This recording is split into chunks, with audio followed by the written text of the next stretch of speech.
The sky above Arilo Prime was dark and filled with smoke. The air was dry, and the wind carried the scent of burnt metal. Human soldier Rick stood at the edge of the landing zone, his boots pressing into the cracked soil of the alien world. He had come expecting war. He found only silence. Behind him, the rest of his small unit waited near the ship. The mission was clear. Land, secure the area, and meet any enemy leaders. But now, after walking half a mile through broken towers and shattered statues, Rick saw no enemies, no fighters, no weapons. Just an empty city that once held power. Stepped into a wide hall made of silver stone. The structure had strange patterns across the walls, glowing faintly in blue. He moved carefully, his helmet scanning for life. Then, a door opened ahead, smooth and silent, and she walked in, the queen of the alien empire, Velna. She wore a long robe with golden lines. Her skin was pale, her hair dark and braided with silver threads. Her eyes, bright and sharp like crystal, met Rick's without fear. She was not holding a weapon. She had no guards. Rick froze. You're alone?" Velma nodded. Her voice was calm, but carried a strange sadness. "I am the last ruler of my people. The others are gone, scattered or hiding. Our empire has fallen. You are the winner, human." Rick lowered his weapon. Slightly. "I didn't come to be a winner. I came for peace." Velna smiled, but it was not a happy smile. "Peace, yes, that is what we all say when the war is already lost." There was silence between them. Rick watched her closely. She didn't seem weak but tired, like a person who had carried too much for too long. Then she stepped forward and did something that shocked him. She bowed. The great alien queen bent her knees, placed her hands over her chest, and looked down. "I give myself to you," she said. Softly, "as your bride or your servant, you may choose." Rick took a step back. What are you saying?" Velna lifted her head but stayed bowed. "Our world is broken.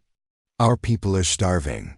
The other houses will not follow me anymore, but they will listen to you, a human who defeated us without fire. If you accept me, they will follow. If you take me, they will not fight." Rick felt the weight of her words. He was just a soldier. He had never ruled anything. He didn't want a queen or a servant. "I'm not a king," Rick said quietly.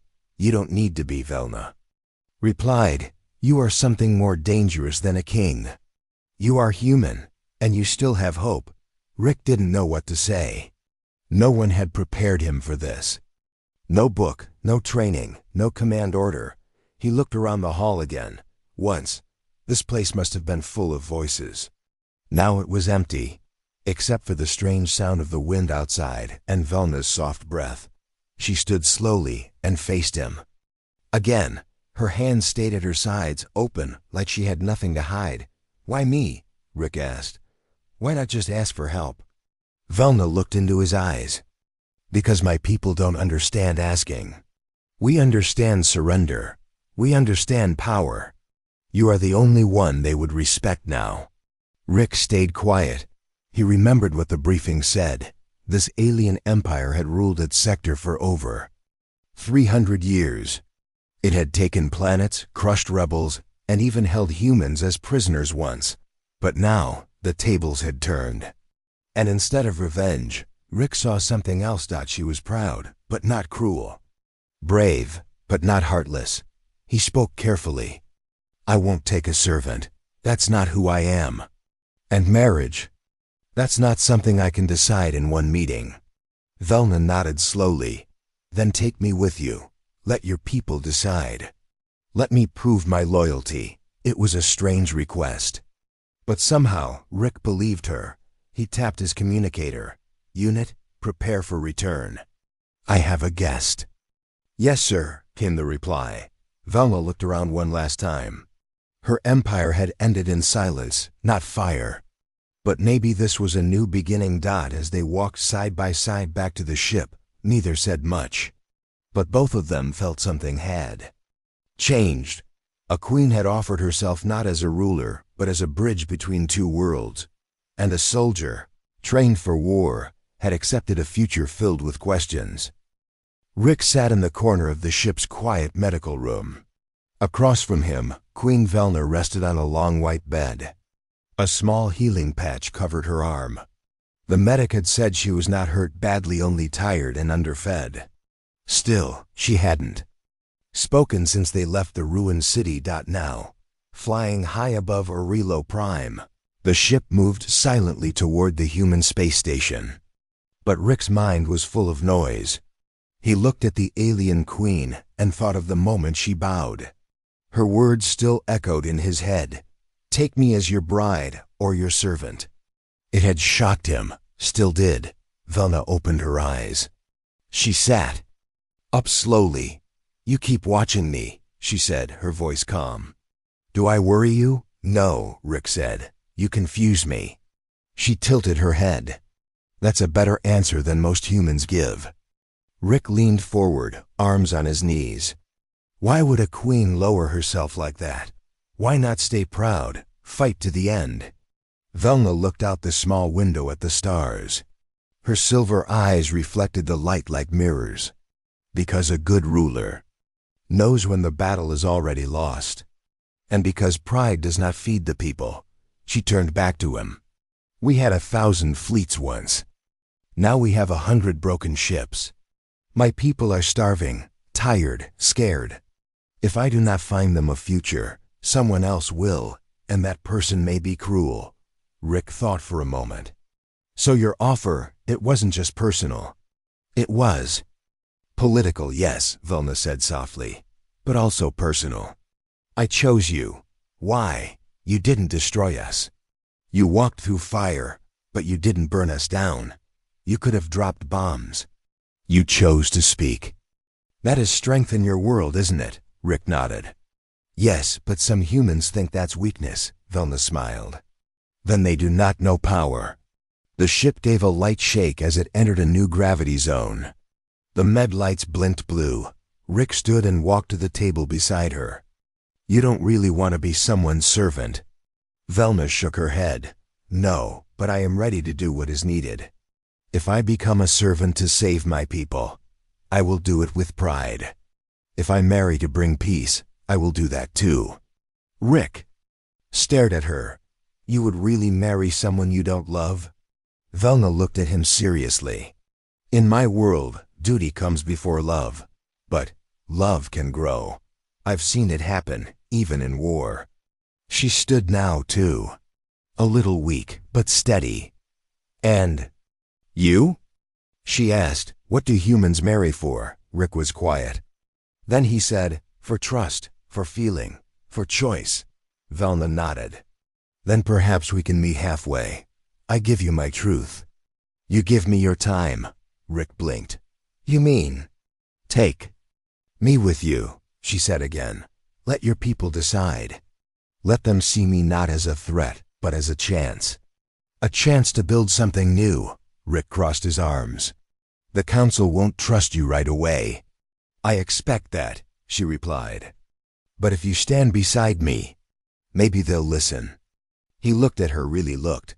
Not as a queen, not as an alien, but as someone strong, alone, and still standing.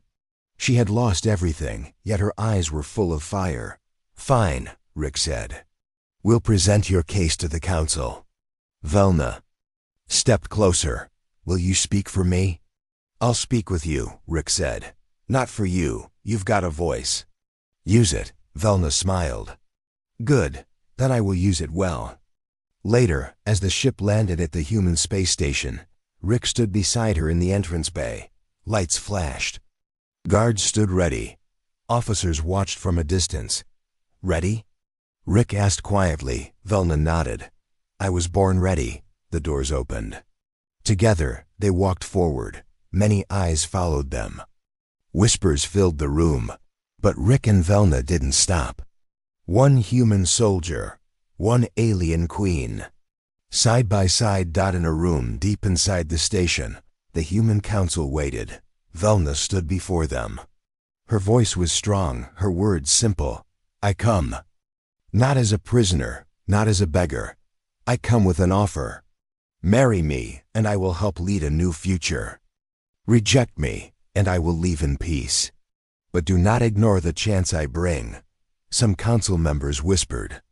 Others looked unsure. A few looked angry. Then Rick stepped forward. She stood alone when her empire fell. She didn't beg for her life. She didn't fight back in hate. She asked for a new path. I believe in that. Velna looked at him, not as a ruler, not as a soldier, but as something new, something still unknown.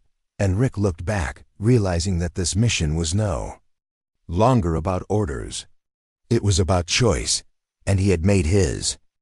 Rick stood near the big glass window inside the space station. Outside, the stars were bright, floating in endless black. He watched small ships moving in the distance like tiny lights. Behind him, the voices of the human council still echoed. In his ears, they didn't say yes, they didn't say no. They said, wait, let her travel with you, one council member had said. Learn her real goal. Then we decide. It wasn't what Velma had wanted, but she had agreed. Now Rick and Queen Velna were being sent to a peaceful human colony for observation. A quiet place. No politics, no cameras. Just time to learn, to see, to decide. Inside the ship, Rick sat in the pilot's seat while Velna looked at the map on the screen. She pointed at a small blue planet. That's the one. Yes, Rick replied. Green fields, lakes, and friendly people. You'll like it. Velna sat back and folded her hands in her lap. Her royal robe was gone. Now she wore a simple, light suit, same as the station officers. She had chosen it herself. I don't want to look like a queen, she said earlier. I want to look like a student. Rick had smiled at that. Then you better act like one too. As the ship flew through space, they sat in silence for a while. Then Velna spoke. Your people are watching me. Every word I say, every move I make. Yes, Rick replied. Same way your people watched us before. She gave a small nod. It feels strange. I was the one giving orders. Now I follow them. You're not a prisoner, Rick reminded her. I know. That's what makes it harder. Rick looked at her. She wasn't speaking with anger. Just truth. He decided to ask something. Do you miss your home? Velna gave a small smile. I miss the sea towers of Neurones. The sound they made when the wind passed through them. Like music, like memory. Rick didn't reply. He had never seen sea towers, but he knew what it meant to miss something. Later, they arrived at the colony planet. The shuttle landed softly on green hills. Tall trees stood around the station. Small homes were built with white stone and glass. A woman named Mira welcomed them. She was the peace officer of the colony, kind and calm. You'll stay in the guest house, she said. Everything is prepared. No guards, no chains. Just peace. Velna thanked her politely. Rick did too. They walked to their new home, a small house with 2 rooms, a kitchen, and a wide garden. Velna looked around. It's quiet here. That's the point, Rick said. No war. No speeches, just days. Days passed. Velna walked through the village, met farmers, and watched children play. People stared at her at first, but she smiled at them, spoke kindly, and asked questions. Slowly, they smiled back. Rick watched her from a distance. She helped an old man plant seeds. She listened to a young girl talk about stars. She stood still while birds landed near her hand. She was not acting like a queen. She was learning. One evening, they sat near the garden, watching the sky turn orange. Your people are kind, Velna said. They're honest, Rick replied.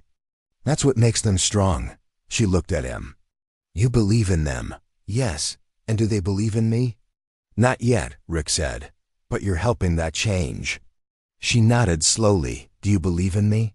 She asked. Rick didn't answer right away. He picked up a small stone and tossed it gently into the grass. I believe in what you're trying to do, he said. That's a good start. Velna smiled at that. One night, a small group of humans came to the village. They were from a news team looking for stories. They asked questions, took pictures. Velna answered carefully. But when one of them asked her, "Are you using the human soldier to save your crown?" she grew quiet. Rick stepped forward. "She doesn't need to use me. She's already proving herself." The man said nothing after that. Later that night, Velna sat alone outside. Rick walked to her. "You okay?" She looked up.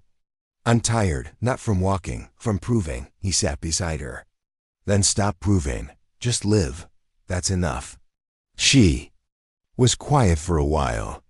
Then she said something unexpected. "I don't care if I rule again. I just want peace for my people. And for myself." Rick looked at her. "You're not the same person who bowed on Orilo Prime." Velna looked at the stars. "Maybe I was never meant to rule. Maybe I was meant to begin again." The next day, a message came from the Human Council. They had seen the reports, watched her behavior. Read what the colony said. And they had one question for Rick. "Do you trust her?" Rick read the message in silence. Then he looked out at the field where Velna was helping a boy fix his kite. He thought for a long moment. Then he smiled and gave his answer.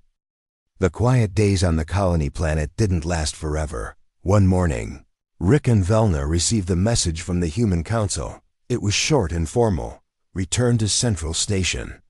Final decision will be made." Velna read it and slowly folded the message pad. She looked at Rick. "So, it's time?" He nodded. "It's time." They packed their small bags. Velna took only 2 things from the house: a smooth stone from the garden, and a worn scarf a child had given her. Rick noticed but didn't ask why. As they entered the ship, Velna looked back at the house, the trees, and the peaceful hills. "I will miss this place," she said. "You made it better," Rick replied. The journey to the station was silent at first. Velna stared out the window. Rick focused on flying. But their thoughts were not quiet. After some time, Rick asked, "Do you think they'll accept your offer?" Velna answered slowly, "I think they may accept you. I'm still a risk to them." "You're not a risk," Rick said firmly. "You're a reason to change." She turned to him. "And if they say no?" Rick didn't look away from the stars. "Then I'll say no to them." Velna watched him. "You'd give up your place?" "I already chose my place," he said. When they arrived at the station, security was tighter than before. Guards walked in groups. Drones floated in the air, scanning all movement. "Something's wrong," Rick said quietly. Velna nodded. "This is not how peace looks." They were met by Council Officer Delrin, a tall man with sharp eyes and a cold voice. "The council will meet tomorrow," he said. "Until then, you will both stay under supervision." Rick frowned. "We're not criminals." Delrin ignored him. "You'll be given rooms and basic freedom. But stay within Sector 7. Velna stepped forward. "Has something happened?" Delrin gave a small smile. "That depends on what you do next." Later that night, in the room given to them, Rick checked the station logs. He found something strange: extra security calls, movement in the storage, decks and locked files marked red level. That wasn't normal. Velna sat on the edge of her bed, quiet. "You feel it too, don't you?" Rick asked. "Yes," she replied. "They're afraid. Not just of me, but of something else." "Or someone else," Rick said. The next morning, Rick got up early. While Velna rested, he walked through the hallways pretending to stretch his legs.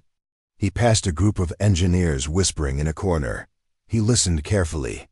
Moving weapons. Through storage, not telling the council. "She's still an alien. Can't trust her." Rick's eyes narrowed. He went straight to Velna. "There's a group trying to break the peace, secretly." Velna stood quickly. "How do you know?" "I heard them." They're hiding something in storage deck C. That's restricted space. She thought for a moment. They want to make sure your council says no to me. Maybe even cause a problem. To prove their point. Then we stop them, Rick said. That night, they moved quietly. Rick wore his old soldier jacket.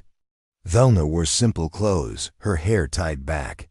They moved like shadows through the hall's dot. At storage deck C, they found a locked side door. Rick hacked the panel in seconds. Inside, the room was dark. Large containers stood in rows. They opened one. Weapons. Big ones. Illegal ones. Velna touched the metal softly. These could destroy a city. They don't want peace, Rick said. They want fear. Then a noise, voices outside. We have to hide, Velna said. They ducked behind the containers just as two men entered. One wore a black uniform. The other was Delrin. Rick's eyes widened. Delrin was part of it. Everything is in place, the man in black said. Tomorrow during the hearing, we will say she tried to escape. We'll use this room as proof, Delrin nodded. Good. The public will trust our story. She be sent away, or worse. Rick clenched his fists. Velna whispered, we must leave now. They waited until the two men left. Then they ran back in their room. Rick sent a message to Mira, the peace officer from the colony. She replied at once. I'm listening. Send the evidence. Velna handed Rick her scanner. It had recorded everything. Send it, she said.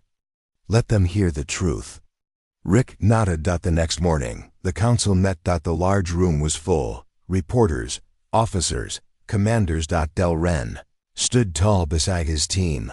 Rick and Velna walked in together.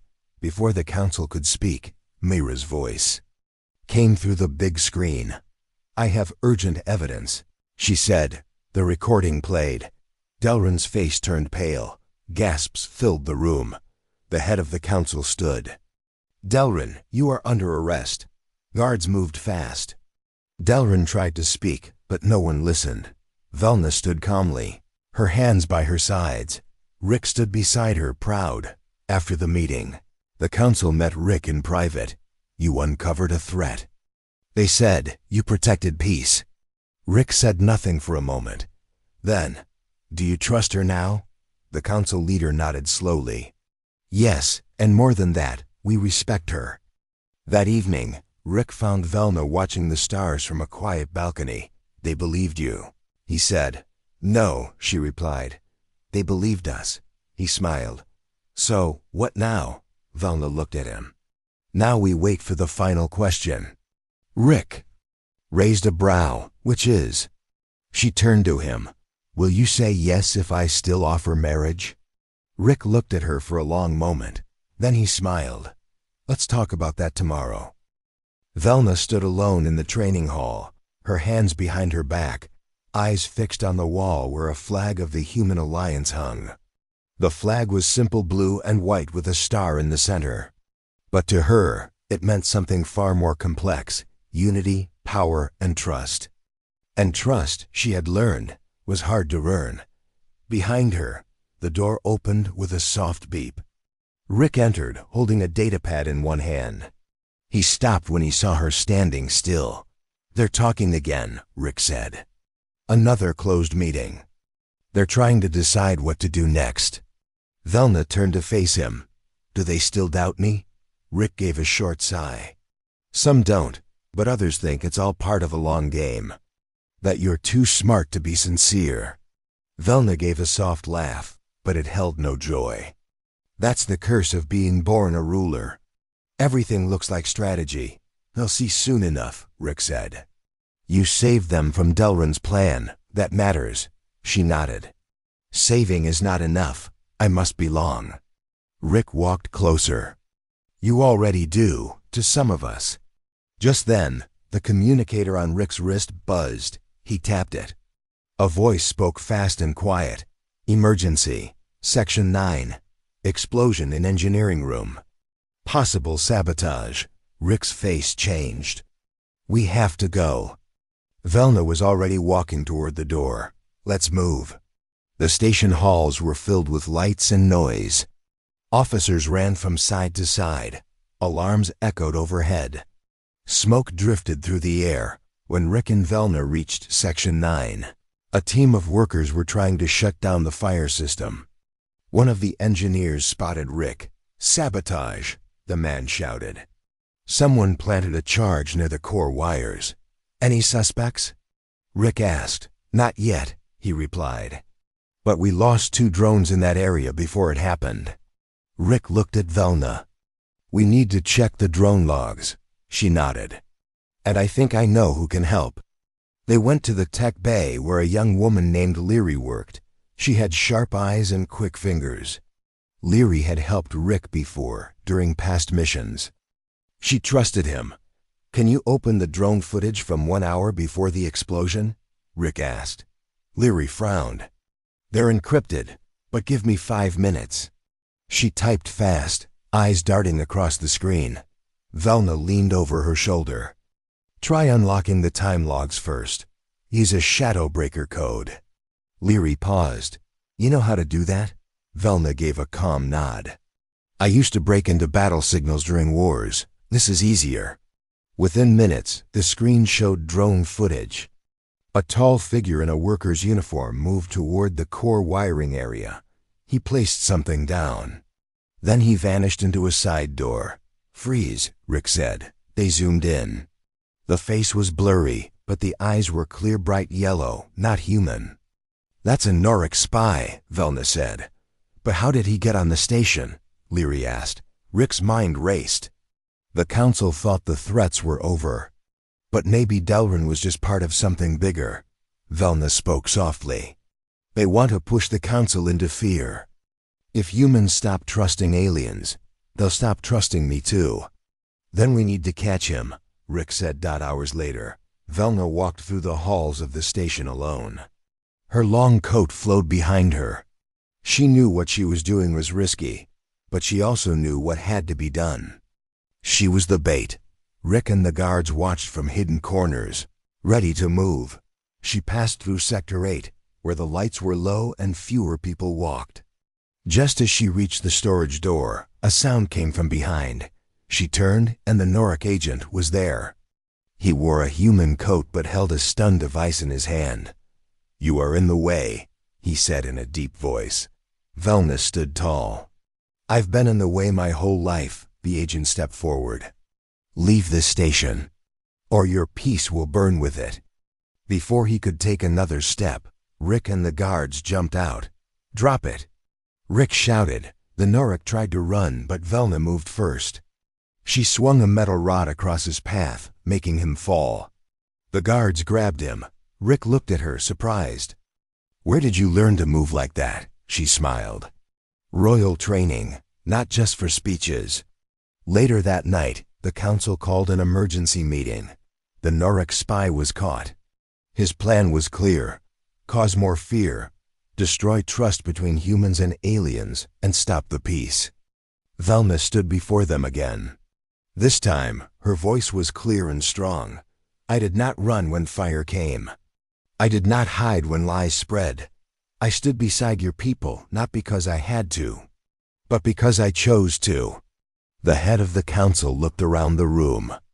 Then he stood. "You were tested, Queen Velna, and you did not fail." A few members clapped. Others nodded slowly. Then for the first time, a smile crossed Velna's face, not the polite kind, but real. Later, Rick and Velna stood alone on the quiet deck, watching stars. "They trust you now," Rick said. Velna nodded. "Yes, but that was never the real test." "What was?" She turned to him. "It was whether you'd still be standing here with me after it all." Rick looked at her, silent for a long moment. Then he said simply, "I'm not going anywhere." And for the first time since her reload prime, Velna closed her eyes and truly rested. The stars outside the station looked calm, peaceful, like shining eyes watching over everything.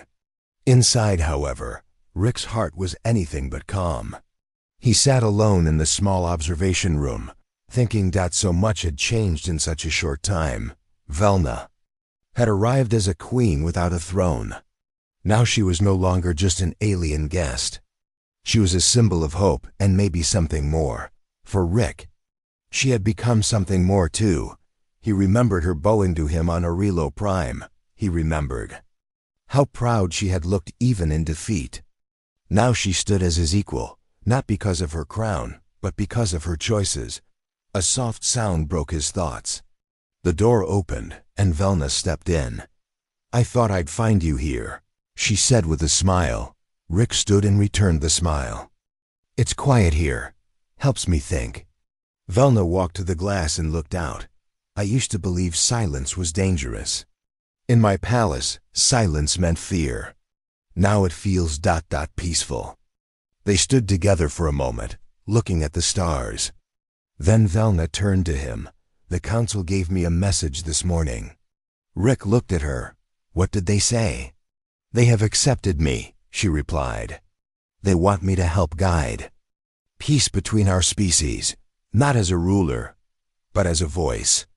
"That's good," Rick said, but his tone was soft, thoughtful. Velna watched him. "You don't sound happy." "I am," he said. "But it makes what I need to say harder." She waited, silent and steady. Rick took a deep breath. "Back on Orilo Prime, you gave me a choice. You said I could take you as my bride, or leave you behind. At first, I didn't know what to do." Velna nodded slowly. "You didn't answer." "No," Rick said, "because I didn't want to choose based on war or duty. I wanted to choose because it was right." Velna tilted her head. "And now?" Rick stepped closer, voice steady. "Now I know. I don't want a servant. I don't need a queen. I want you as you are." Velna's eyes softened. "So ... is that a yes?" Rick smiled. "It's a yes, but not because you offered yourself. It's because you stood beside me when you didn't have to. You showed strength, kindness, and something more rare than power honor." Velna looked down for a moment, then lifted her gaze again. "You're not like anyone I've ever known." "I could say the same," Rick replied. There was a pause. Then Velna reached into her pocket and pulled out a small chain. It had a single stone blue, smooth and glowing faintly. "What's that?" Rick asked. "A bondstone," Velna said. "On my world, we give it when we choose someone, not for politics, for trust." She held it out. "Will you take it?" Rick didn't hesitate. He gently took the stone, placed it around his neck and nodded. "I will." News spread quickly. The Human Council approved their union, not as a forced marriage, but as a new kind of alliance. Reporters called it the Union of Peace. Some people doubted it. Others celebrated that the ceremony was planned not on Earth, nor on Velna's old home world, but on the same colony where they first stayed. The place of gardens, children, and quiet winds. Simple. Just like they wanted. On the day of the ceremony, the garden was filled with people from both species. No guards, no weapons, only voices and soft music. Velna wore a robe made from both her world's silk and earth cotton. Light silver and soft blue. Her crown was gone. In its place was a small flower pinned in her hair, gifted by the same child. From before, Rick wore his soldier's jacket, clean and simple. No medals, no symbols. Just himself. Mira, the peace officer, led the small ceremony. She spoke with joy in her voice. "Today we witness not just a promise between two souls, but a promise between two worlds." Velna and Rick stood under the wide tree, hands joined. Rick spoke first. "You taught me that peace is not given. It is built piece by piece, moment by moment. I choose to build it with you." Velna smiled. "You gave me no crown, and yet I feel more whole than ever before. One choose you, not for power, but for heart." They placed matching stones on each other's hands. A soft cheer rose. The wind passed through the trees, and it sounded like music. Like memory. Like hope. Later, when the stars returned to the sky, Rick and Velna stood alone near the edge of the hill. Below them, the people laughed and danced. "Do you think it will last?" Velna asked softly. This moment? Rick asked. Yes, and the next one too, because we'll protect it. Velna leaned her head on his shoulder, for the first time. In her life, she wasn't carrying an empire. She was sharing a future, and that made all the difference. The stars above the colony world were quiet, shining like little promises in the sky. Rick and Velna had been married for only 1 week, but already everything felt different. Not just for them, but for the galaxy.